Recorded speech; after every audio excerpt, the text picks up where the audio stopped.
I'd like to thank the fans. They were great tonight. Wild as ever. They were lined up here last night when I went over to the hotel. They were lined up and barbecuing, and they were primed and ready to go by the time those gates opened. So I appreciate all their support. I thought our guys played, again, a great second half. First half, we lacked a little bit, but second half we came around and both sides of the ball and special teams and did a nice job there. So a lot of individual accolades that can go out to the guys. The main thing is we played as a team the second half. First half, just a little shaky, but took care of business there. Anyways, with that, time's yours. All two of you. How much pressure does it take off your offense when things aren't maybe going great, when the defense continues to do what they do? Yeah, no, it's a great thing. They complement each other, which is that's a positive. And at this level, you need everybody. So, but they stay positive. That's the part I appreciate. And even when it's kind of up and down, they stay positive and create energy with that. And we were able to come around and make some plays both sides of the ball. What impressed you most tonight about the defense? I mean, they were giving up a lot of yards, but they seemed to come through when they needed to on the fourth downs in the first half, and then second half really put it together. First half was weird. There wasn't a lot of punting going on either side, and there were no points on the board. So that normally doesn't go on. But those fourth downs were big. They do that. They're one of the more aggressive teams in the league, going for fourth down, and they were tonight. So we were able to stop them a couple times. I thought that was positive. Travis was able to tie the all-time record in the franchise. What's that mean? Yeah, I mean, it's a compliment to him. There have been some great tight ends here over the years. So for him to be able to do what he's done over this amount of time is great. And still, as you guys know, you come out to practice, you see that energy. He's got energy every day, and he's not the youngest guy. So he just goes and goes. How did you feel like Reid took another step tonight? I thought he did good. If you get rid of that little deal at the end, he loves to play, and he's so competitive. But I love the way he goes about it. He works his tail off, and then he's so physical out there. He's like having another running back as a wide receiver. So. And back to Travis real quick. He obviously had that second time he's had a kind of a tip ball that goes for an interception. But he responded, really well, obviously. Does that surprise you at all that he was, that he had the mental toughness to kind of stick it out and make a big impact? Yeah, it doesn't surprise me. I mean, those things happen, and, the main thing he didn't do was hang his head on it. He was mad at himself, but he works through those things, and nothing like getting another catch. So you get another catch, and you kind of erase that. He had some big ones there, so a lot of production. Did you go to him on purpose on that third down? Did you drop the play the very next third down to him? Because the next third down, he got it for the conversion there. Yeah, so Matt does that, and I thought he did a nice job getting him back involved. So, yeah, it was great. Good for Pat. You have a quarterback that's willing to go back to the guy, too. So a lot of quarterbacks will shy away from that if they've had a bad play. But he goes right back to him. The first half you mentioned was weird. You get out at 7-7 and come out and Washington shut out, put up 3 long scoring drives, put the team out of reach. What does it say about the team as a whole to be able to just extend the lead quickly after a year last year where really that didn't happen very often? Usually breaks like this is now the 5th double-digit one I've looked at. Yeah, so it's tough to score points in this league. So any that you get, you appreciate. I like the way the guys went about it. You're going to need mental toughness when you play in this league. There's so much parity, and you got to fight through some of the highs and lows and continue. Even with the good plays, you got to make sure that you're bringing a fastball the next play. So I appreciate the effort in doing that. Yeah, it's a positive. Do you guys make any adjustments at halftime coming out, whether offense or defense, where you felt like maybe you had to change something at the break, or was it just about cleaning up some mistakes, making tweaks? Yeah, so we always talk and go through what we'd like to do, but there are adjustments that are made, sure. Yeah. Coach Reid, you mentioned the first half was weird. Do you remember any games that you've been a part of where the first 5 drives all ended in turnovers? No, I don't. I can't tell you that. That was weird.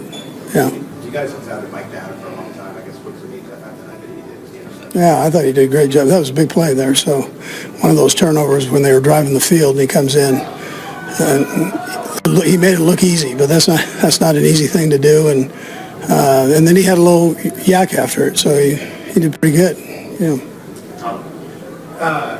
Real quick, Jalen Moore had a little bit of a sluggish start, but I think he got bull rushed a couple times into Patrick's lap, but really ironed some things out. Was there anything to that? Did any conversation you guys had? Yeah, well, Dan's got a good defensive front there. Tap's done a nice job with that crew, coaching them up, and so and I think he came in and probably a little cautious right at the beginning there, and then he just tuned it up. So, but you got to give them credit. They've got a good front. Yeah. Last one's out. In the running game continues to look like it's improving with both your running backs and 3 running backs. What's working well for you guys there? Yeah, well, it starts up front, and then Pop is getting into a groove, and then Kareem, when he has an opportunity to get in there and go, he goes, and he's a jump starter, so he doesn't need a whole lot of carries before he gets going. And then, we've added 24 into the mix and tried to get him, just a few plays a game, and he's responded to that. Nice job. He had one taken away from him. That was a pretty good run there. So, and I should have told you the injuries, because Pop's one of those. Hurt his knee, and Bolton likewise hurt his knee. So we'll just see how they do. Travis Kelce has never been one to chase records, but somehow they keep chasing him. On Monday night, under the lights of Arrowhead Stadium, the 13-year veteran etched yet another milestone into NFL history with his 83rd regular season touchdown. Kelce tied Priest Holmes for the most touchdowns in Kansas City Chiefs history. The moment didn't just cement his name in the record books, it reminded everyone watching why he's the emotional heartbeat of this team. The crowd's roar was deafening as Patrick Mahomes zipped the ball toward his favorite target late in the third quarter. Kelce, blanketed by defenders, snagged the pass with surgical precision, twisting across the goal line as the stadium erupted. It wasn't just another score, it was a signature Kelce moment. Power, finesse, and pure will. Who finished the game completing 25 of 34 passes for 299 yards and 3 touchdowns. Made sure the moment didn't go unnoticed. He's the true Chiefs chief, Mahomes said after the win, flashing that familiar grin. He's been here through it, all helped set the culture, built the standard. He's what it means to play for Coach Reid and this organization. And just to make sure the night was properly memorialized, Mahomes scooped up the game ball from Kelce's record-tying touchdown and handed it off for safekeeping. He's breaking all the records now, but he's still all about the team, Mahomes added. Hopefully we'll get him another one soon when he breaks it for good. But while the night belonged to the Chiefs, it wasn't without a glimmer of victory for the opposing side. Washington Commanders tight end Zach Ertz, a quiet legend in his own right, reached a personal milestone that few have ever achieved. In the first quarter, his second catch of the night marked his 800th career reception, joining a sacred brotherhood of tight ends that includes Tony Gonzalez, Jason Witten, Antonio Gates, Shannon Sharpe, and yes, Travis Kelce himself. It was a reminder that greatness often recognizes greatness. While Washington battled through a tough loss, its third straight Hurts' achievement reflected years of consistency, discipline, and heart. Even in defeat, his milestone carried a sense of triumph, a nod to the kind of legacy that outlasts final scores. As the Chiefs prepare for a fierce Week 9 showdown with the Buffalo Bills, the respect between Kelce and Hurts lingers as a testament to longevity and mutual admiration among NFL veterans. It's not every day that two future Hall of Famers share the same field, and even rarer when they both add another chapter to their storied careers on the same night. Kelce's final stat line was vintage him: 6 receptions, 99 yards, and the record-tying touchdown that had the Arrowhead faithful chanting his name long after the whistle blew. But it wasn't just another night at the office. That 10-yard touchdown late in the third quarter didn't only tie him with Holmes, it also marked his 100th career receiving touchdown when including playoffs, making him just the 4th tight end in NFL history to reach that incredible mark. Think about that for a moment. In over a century of professional football, only Antonio Gates, Tony Gonzalez, Rob Gronkowski, and now Travis Kelce have crossed that line. Each name echoes through time, representing eras of dominance, determination, and pure football artistry. For Kelce, the next touchdown will push him past Holmes for sole possession of the franchise record. But for fans and teammates alike, his impact has long transcended statistics. Whether it's his infectious energy, locker room leadership, or undeniable chemistry with Mahomes, Kelce's presence has become synonymous with Kansas City football. That chemistry, in fact, continues to break barriers. Monday's game placed Mahomes and Kelce in truly elite company.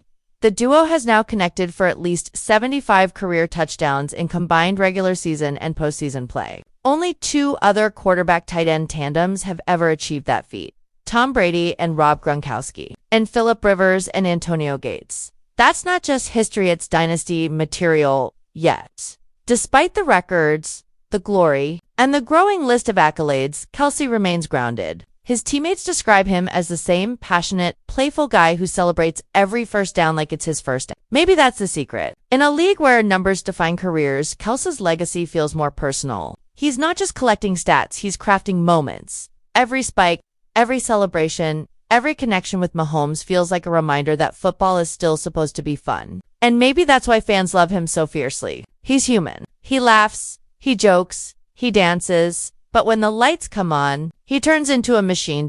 As the Chiefs look ahead to Buffalo, the focus will undoubtedly shift toward the next challenge, Josh Allen, and the Bills are no easy foe. But Monday night will be remembered as one of those quintessential Arrowhead moments where history met heart. And one man continued to redefine what's possible for a tight end.